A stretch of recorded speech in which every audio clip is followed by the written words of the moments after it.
Welcome to biology पाठशाला।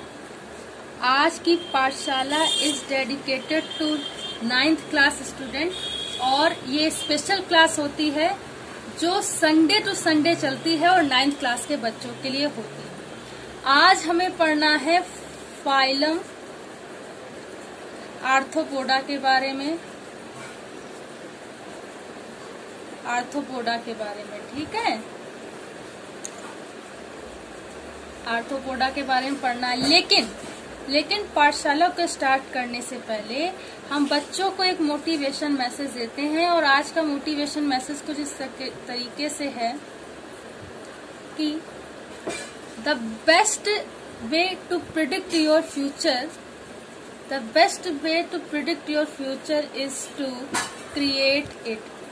ठीक, तो अपने फ्यूचर की अगर हम प्रिडिक्शन करें, भविष्यवाणी करें, तो सबसे अच्छा क्या है, हम उसे बनाएं, उसके क्या बने, क्रिएटर बने या निर्माता बने। ठीक, तो ये याद रखिएगा। चलिए, अगर हम फाइलम आर्थ्रोपोडा की बात करें, किसकी बात करें, आर्थ्रोपोडा की बात करें। ठीक, तो हमें क्या देखना है, सबसे पहले तो बेसिक टर्मिनोलॉजी देखनी है। What is the basic terminology and what is the fundamental fact of arthropoda? कुछ समझने से पहले हम इसकी बेसिक टर्मिनोलॉजी को समझेंगे। चलिए समझते हैं। हम 1000 बार कहते हैं, जहां भी पढ़ाते हैं, किसी भी इंस्टीट्यूट में या कहीं भी मेरी ऑनलाइन मोड क्लासों में, एक चीज बताते हैं, science is systematic body of knowledge, यानी विज्ञान किसी विषय का क्रमबद्ध अध्ययन है और बिना बेसिक टर्मिनोलॉजी के, बिना बेसिक फंडामेंटल फैक्ट के साइंस की कल्पना करना कठिन होता है। ठीक, तो देखिए टर्मिनोलॉजी, देखिए अब आर्थ्रोपोडा की अगर बेसिक टर्मिनोलॉजी को लिया जाए तो हम इसको थोड़ा सा सेपरेट कर दें, इसको थोड़ा सा अगर हम सेपरेट कर दें, ठीक, ये इसकी टर्मिनोलॉजी चल रही है, तो क्या निकलेगा,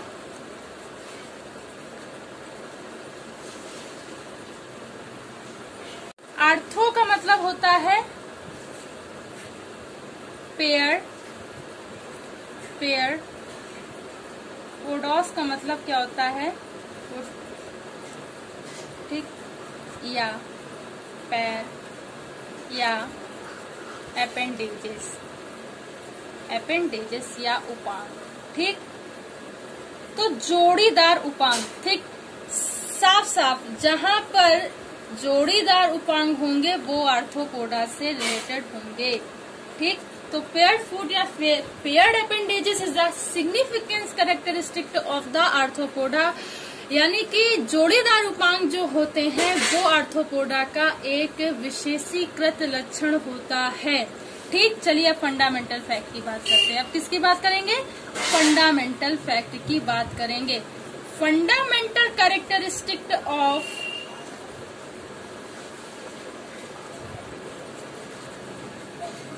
आर्थ्रोपोडा।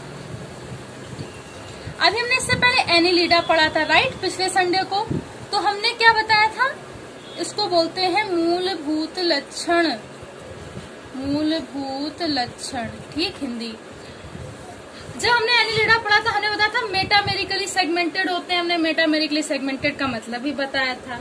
ठीक, हम बार बार जितने फाइलम पढ़ा रहे संडे हम बता रहे हैं कि द्विपार्श्व सममित क्या होता है। ठीक, तो इसका पहला आप चाहे तो लिख सकते हैं या ये इसका कैरेक्टरिस्टिक लिख सकते हैं। बेसिक टर्मिनोलॉजी से आप ये बात बता सकते हैं कि कैसे होते हैं, इनमें जोड़ीदार उपांग पाए जाते हैं। लेकिन आप इसको पहले भी लिख सकते हैं, नहीं तो आप ये से लिख सकते हैं कि आर्थ्रोपोडा संघ के, आर्थ्रोपोडा, ठीक, फाइलम के जितने भी एनिमल होते हैं, कैसे होते हैं, पहले तो हिंदी में बताएंगे, द्विपार्श्व सममित, ठीक, बाइलैटरली सिमेट्रिकल होते हैं। कैसे होते हैं, बाइलैटरली सिमेट्रिकल होते हैं। इसका मतलब क्या होता था, देखिए ये जैसे दो हाथ हैं, थोड़ा सा ऊपर कर लो, ये जैसे कि एक कोई एनिमल है और हम इसके राइट हैंड और लेफ्ट हैंड साइड को अलग कर दें तो एक जैसा होता है, इसलिए कहते हैं द्वि का मतलब दो, पार्ट्स का मतलब एक जैसा, सिमेट्री का मतलब होता है यानी कि वो दो भागों में डिवाइड होता है, इसलिए बोलते हैं बायलैटरली सिमेट्रिकल। जैसे कि एक कोई ये स्ट्रक्चर है और इस स्ट्रक्चर को अगर इस तरीके से डिवाइड करते तो इसकी सिमेट्री इसके जैसी और इसकी सिमेट्री से जैसी, और ये दो भागों में डिवाइड होता है, टेस्ट लाइक अ बायलैटरली सिमेट्रिकल। ठीक, अगर हम और बात करें तो ये क्या होता है कि आर्थ्रोपोडा के फाइलम के जितने भी एनिमल होते हैं कैसे होते हैं, खंडों में बटे हुए। ठीक कैसे होते हैं, सेगमेंटेड होते हैं। कैसे, जैसे मान लीजिए ये कोई एनिमल है, ठीक, ये कोई एनिमल है तो ये क्या करेगा, पूरी तरीके से खंडों में क्या होता है, बटा हुआ होता है। ठीक, खंडों में क्या होता है, बटा होता है। तो ये बता रहे कि खंडों में बटे होते हैं, लेकिन मेटामेरिकली सेगमेंटेड नहीं होते हैं। आपसे पूछा जाएगा मेटामेरिकली सेगमेंटेड कौन होते हैं। मेटामेरिकली सेगमेंटेड आर्थ्रोपोडा के नहीं होते हैं, लेकिन मेटामेरिकली सेगमेंटेड एनिलिडा के होते हैं। ठीक, और मेटामेरिकली सेगमेंटेड मतलब क्या होता है, इसके प्रत्येक पार्ट से क्या होगा, रीजनरेशन कैपेसिटी होगी। ठीक, आगे आते हैं। इनमें क्या होता है कि इनका जो एक्सटर्नल स्केलेटन होता है, ठीक, बाह्य कंकाल होता है, वो क्या होता है, काइटिन से ढका होता है। The most prominent objective question for 9th class ढका होता है। ठीक, बहुत पूछा जाता है कि आपसे ऐसे पूछा जाएगा मच्छर के पंख ठीक किससे बने होते हैं, काइटिन से, इस तरीके से। तो काइटिन से पूरा बाह्य कंकाल इनका क्या होता है, ढका होता है। ठीक, ये जो क्या करते हैं, जितने भी आर्थ्रोपोडा फाइलम के जितने भी एनिमल होते हैं वो ये, ठीक, वो समय समय पर टाइम टू टाइम क्या करते हैं, बाह्य कंकाल को निकालते हैं तथा नया बाह्य कंकाल क्या करते हैं, रिटेन करते हैं, धारण करते हैं। ठीक, इस प्रोसेस को क्या बोलते हैं, मॉल्टिंग। तो मॉल्टिंग कहते हैं। ठीक, मॉल्टिंग कहते हैं। तो बाह्य कंकाल को क्या करते हैं, समय समय पर ये क्या करते हैं, निकालते हैं और उसके स्थान पर नया जो बाह्य कंकाल होता है उसे धारण करते हैं। इसे क्या बोलते हैं, मॉल्टिंग बोलते हैं। ठीक, इनमें रिस्पायरेशन के लिए ठीक, क्लोम, ठीक, ट्रैकिया, ठीक, और बुक लंग, ठीक, पाए जाते हैं। ठीक, उसके बाद की अगर बात करें तो देखिए, पॉइंट्स ना डालिए, ऐसे लिखिए। ठीक, अगर उसके बाद की बात करें तो इनमें जो डाइजेस्टिव सिस्टम होता है वेल डेवलप होता है। क्या होता है, सुविकसित होता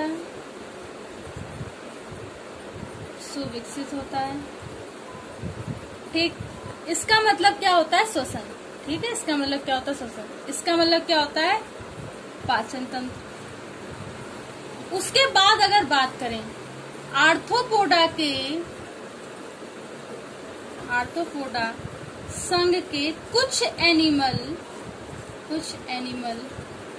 में एक्सक्रीशन के लिए एक विशेष प्रकार की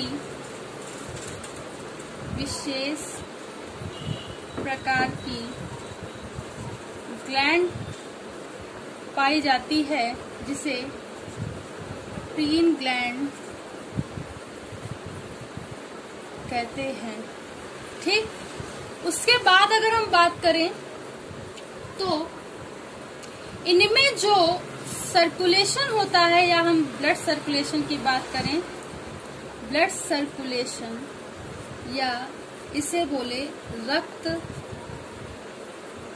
परिसंचरण जो होता है, that is the type of open type.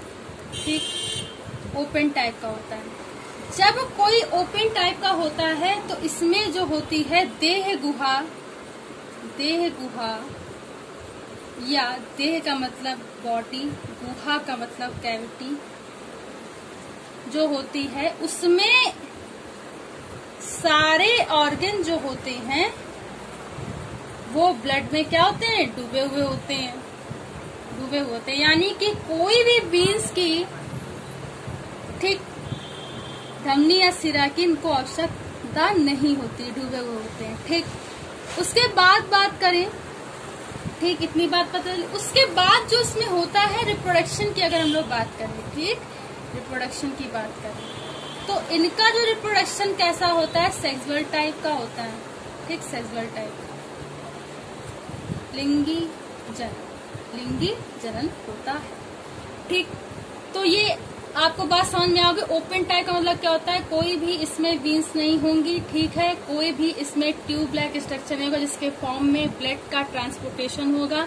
इसमें क्या होता है कि बॉडी कैविटी में ही सारे ऑर्गन ब्लड में डूबे होते हैं, that is the type of the open type या खुला प्रकार का परिसंचरण। इस यहाँ से बहुत क्वेश्चन बनेंगे ऑब्जेक्टिव में। ठीक, हम इसे यहाँ पे स्टार बना दे रहे हैं। ठीक, अब सम एग्जाम्पल ऑफ आर्थ्रोपोडा।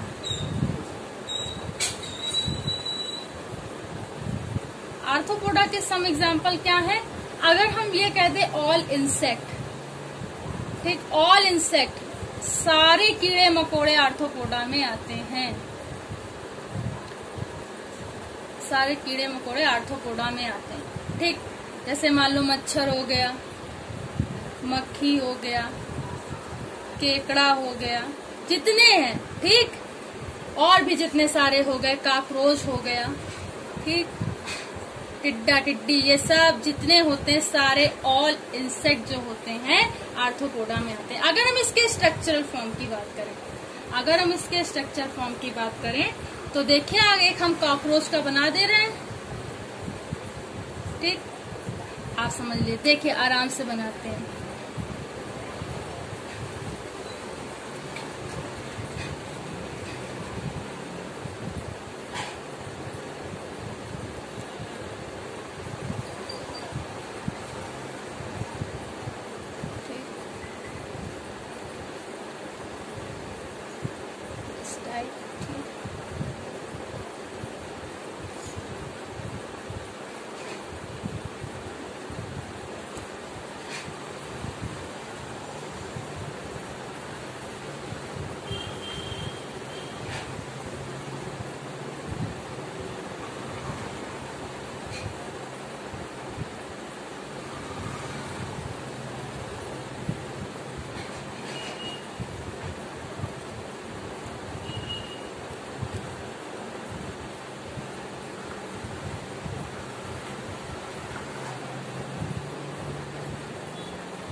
ये जो होता है बेसिकली ये क्या होता है, सिर, it is also known as head part.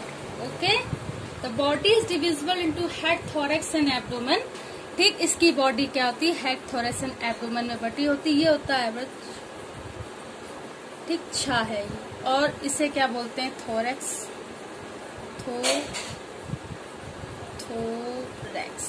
ठीक, ये होता है थोरैक्स। ठीक, उसके बाद की बात करें, अगर हम उसके बाद की बात करें, the last segment of the body is known as the abdomen. Abdomen, abdomen, उदर गुहा, ठीक है, ठीक, ये होता है। And this is a paired appendages, this is a paired appendages, Hindi में बोले तो जोड़ीदार, जोड़ीदार उपांग। ठीक, और ये जो होता है स्ट्रक्चर ऑफ कॉकरोच, ठीक है, जो स्ट्रक्चर होता है कॉकरोच का होता है। ठीक, इस तरीके से कुछ दिखा दो, इस तरीके से कुछ इसका ओवरव्यू होता है, इस तरीके से कुछ इसका ओवरव्यू होता है। आज की पाठशाला में इतना ही। आई होप कि आपको आज की पाठशाला समझ में आई हो। अगर आज की पाठशाला आपको समझ में आई हो, अच्छी लगी हो, तो इसे ज्यादा से ज्यादा लोगों तक पहुंचाएं। लाइक कीजिए, शेयर कीजिए, सब्सक्राइब कीजिए। धन्यवाद।